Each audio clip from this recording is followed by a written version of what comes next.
Historia de la filosofía, contada de cualquier manera.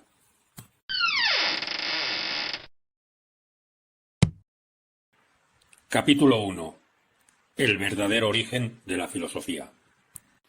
En filosofía, como en muchos otros ámbitos, existe un relato oficial que es el que normalmente se enseña en los libros de texto. Este relato oficial de la filosofía dice que antiguamente los seres humanos teníamos una manera diferente de pensar, una manera más primitiva, que ha sido denominada pensamiento mítico o prefilosófico. Este tipo de pensamiento aspiraba a explicar la realidad, pero lo hacía mediante los mitos, es decir, mediante historias y relatos llenos de seres mágicos con poderes sobrenaturales. Cuando se desencadenaba una tormenta, la mitología griega afirmaba que se debía a la ira de Zeus, que lanzaba sus rayos sobre el mundo.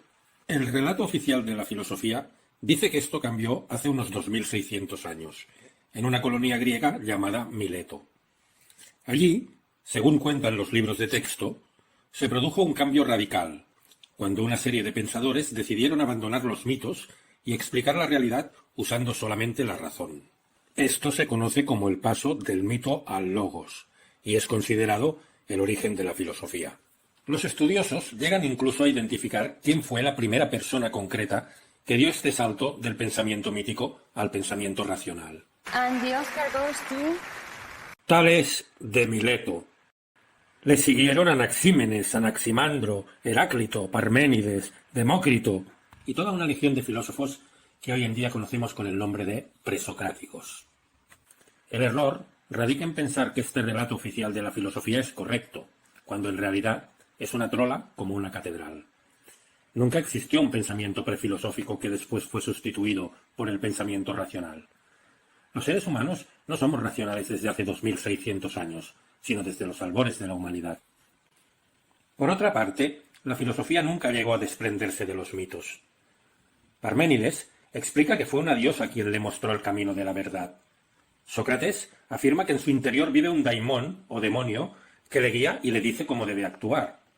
La teología medieval se enzarza en un interminable debate entre razón y fe, es decir, entre mito y logos, y René Descartes en el siglo XVII todavía se empeña una y otra vez en demostrar la existencia de un ser mágico con superpoderes al que llama Dios.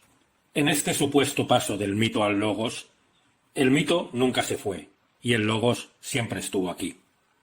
La verdad es que no todos los griegos creían en los mitos. Había algunos que creían y otros que no. No todos los egipcios creían en el dios Amón. Había algunos que creían y otros que no. No todos los sumerios creían en el cuento de Gilgamesh. Había algunos que creían y otros que no. En general, los sumerios, los egipcios o los griegos que creían en los mitos eran los más tontos, mientras que los más listos no se los tragaban. Lo mismo puede decirse de los hombres y mujeres de la prehistoria, tanto en el Neolítico como en el Paleolítico. No todos los antiguos cavernícolas creían que por pintar un bisonte en la pared de una cueva podrían cazar un bisonte al día siguiente. Esto solo lo creían los cavernícolas más idiotas, pero los más listos eran perfectamente conscientes de que el rollo de pintar bisontes en la pared era simplemente una estafa. Entenderemos mejor esta cuestión si tenemos en cuenta que el mito es, básicamente, una mentira. Y cuando existe una mentira, existe también alguien que miente. La persona que miente es perfectamente consciente de que está mintiendo. Así que los primeros narradores de mitos, los creadores de los mitos, sabían perfectamente que se estaban inventando esas historias y que por lo tanto eran falsas.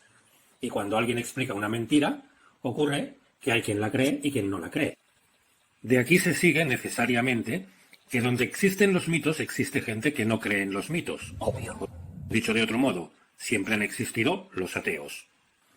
Que las personas siempre han buscado una explicación racional a los fenómenos, que siempre ha habido quien cuestionara los mitos, es algo que admite el propio Kant en su crítica de la razón pura, cuando afirma que la metafísica es imposible como ciencia, pero inevitable como inquietud humana. De hecho, ni siquiera podemos afirmar que la filosofía sea algo propio y exclusivo de nuestra especie. En el pasado existieron otras especies de homínidos, como el Homo neanderthalensis, que aparte de matar mamuts, fue capaz de dominar el fuego, fabricar instrumentos, realizar pinturas rupestres y dejar ajuares funerarios en las tumbas de sus muertos. ¿Puede alguien que no piensa racionalmente ni se cuestiona las cosas lograr tales proezas? En rigor, no podemos descartar que los neandertales también fuesen filósofos.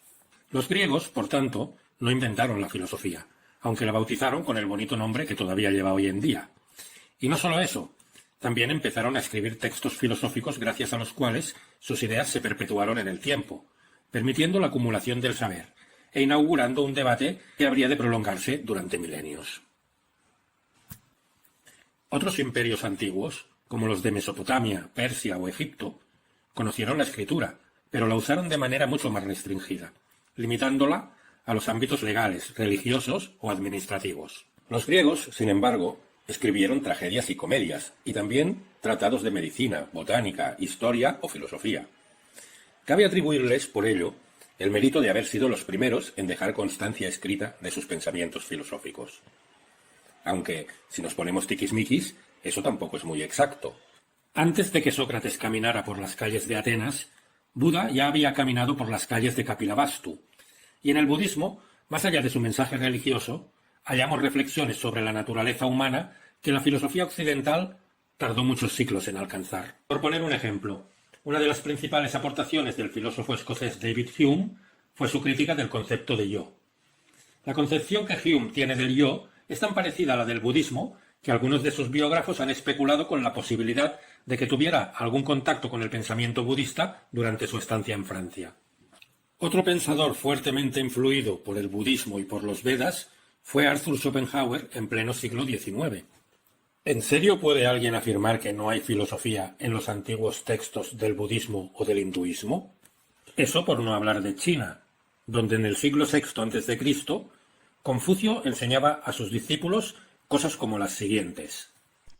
El que conoce todas las respuestas no ha hecho todas las preguntas.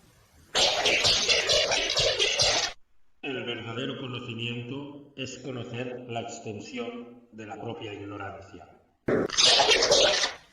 En un país bien gobernado, la pobreza es algo vergonzoso.